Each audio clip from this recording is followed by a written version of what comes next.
In today's video, I am answering a question I recently got on Instagram, and I just thought the question was brilliant. And I did respond on Instagram, but I thought I would expand on my thoughts on my response. So the question said, I'm the head of a biology department, I'm losing my joy, help. And I just want to emphasize the fact that when I started making these videos around leaving academia, there were people that sometimes the conversation would be sort of like it's the younger generation, it's those that couldn't make it in academia that want to leave academia. But I'm just here to say that I've met people at various levels in their career, even people that have ended up being tenured professors who do want to leave. So, yes, leaving academia is a career change, but for a lot of people, it has been a part of their identity for a really long time, which warrants this type of content. Because when you have been in an institution where you got into, supposedly the highest levels of knowledge and learning, and then you have to leave for something else, sometimes it can feel like you're betraying something. Sometimes it can feel like you're not using your education the way you're supposed to use it. But, let's get into the answer that I gave to this question.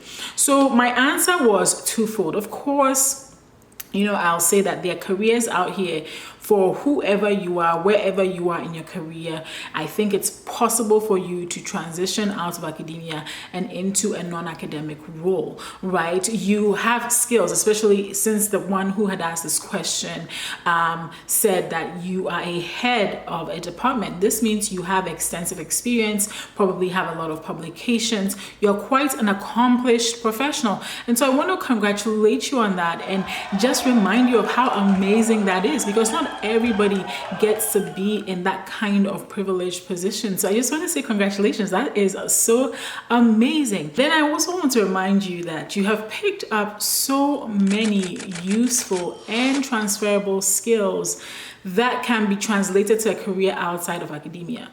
Now, this mere fact that you have these transferable skills doesn't mean it's going to be easy to land a job. I've heard people complain a whole lot, and even I did this, right? When I was trying to move into medical communications, I was just like, why isn't anybody paying attention to me? Why can't I get this job? I've been doing medical writing, writing in academia.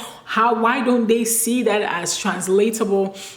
So I say that with I say that with some caveats to say that you have transferable skills. And I think one of the biggest transferable skills PhDs or people with advanced degrees have is the ability to learn and learn quickly. And this is something that I always want you to lead with, and I always want you to think about. And in looking for non-academic careers, see those skills where, you may have a parallel skill within academia. So for instance, if you've been a head of department, then it's likely that you've handled budgets in the past, right? It's likely that you have done a lot of project management. It's likely you've done a lot of teaching, a lot of writing, a lot of research. All of these really valuable skills are valuable outside of the academy, but it's all about how you tell the story. The way we tell stories in academia, the way we show up in academia is not the way you kind of show up in the non-academic world. Because in academia, most of the time our resumes or our CVs are a list of accomplishments, right? A list of the papers we published, a list of the talks we've done.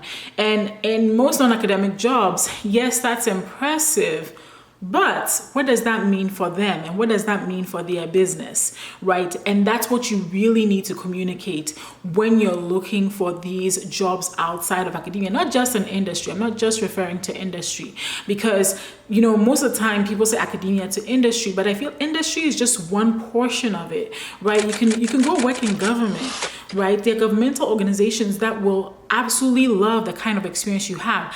As a matter of fact, the other day I was on the CIA's website. Don't ask me why I was there, but I was on the CIA's website and I saw that they were hiring for a life scientist, somebody with a PhD. I was like, oh, this is pretty cool, right? Why do they need them there? They need them there to be technical specialists. You are a technical specialist. And so those are the types of careers that you can look into. So you have government, so CIA, FDA, think about all the alphabet soup. right? There's also nonprofit work, right?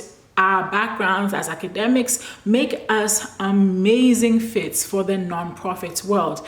The mistake that I think a lot of people sometimes make is that they think that because of their tax designation of non-profit, that means that they don't make money. But there are billion-dollar nonprofits, okay, where you can go and you can use some of your skills in these places. There's consulting. So don't limit yourself to a type of career. Think about the types of careers that you want, but it's not just industry. I just wanted to emphasize that as well. Then the second part of the answer that I had given the first part of the answer, right? And then I went back and I really thought about this answer. It's really important. In that question, the person that asked me the question said, I'm losing my joy. I'm ahead of the department and I'm losing my joy.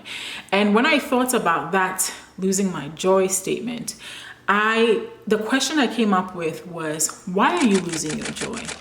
Right? Why? What is contributing to you losing your joy? And could it be that you're losing your joy because you're burnt out and not necessarily out of love with academia? I think this is a really important question to answer.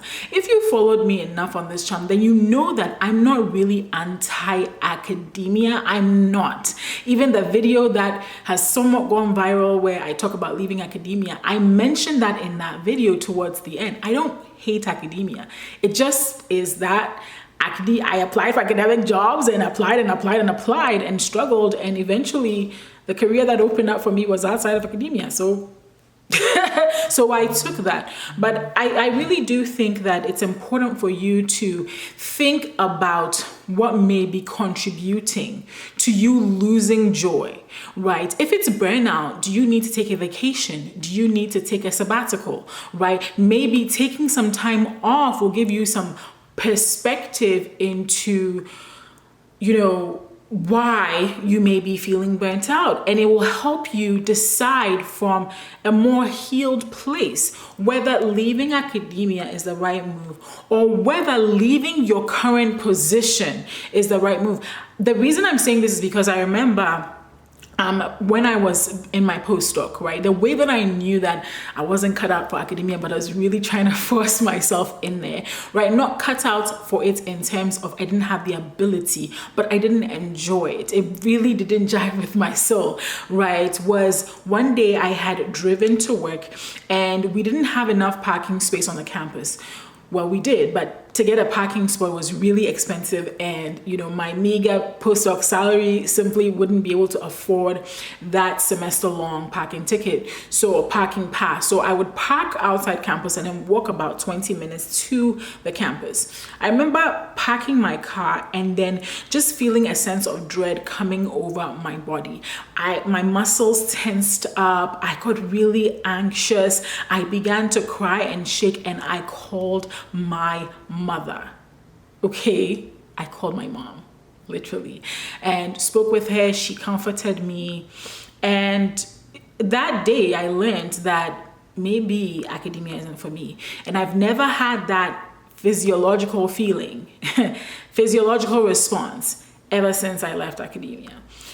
So it's really important for you to decipher what it is, and once you do, you'll be able to make a better decision, a decision that you'll be happy with long term. That being said, if you're thinking about more careers that you could get into as a PhD holder, advanced degree holder, check out this freebie that I have right here at this link. It's also going to be in the description. And then watch this video here where I talk about how to come up with a plan for leaving academia.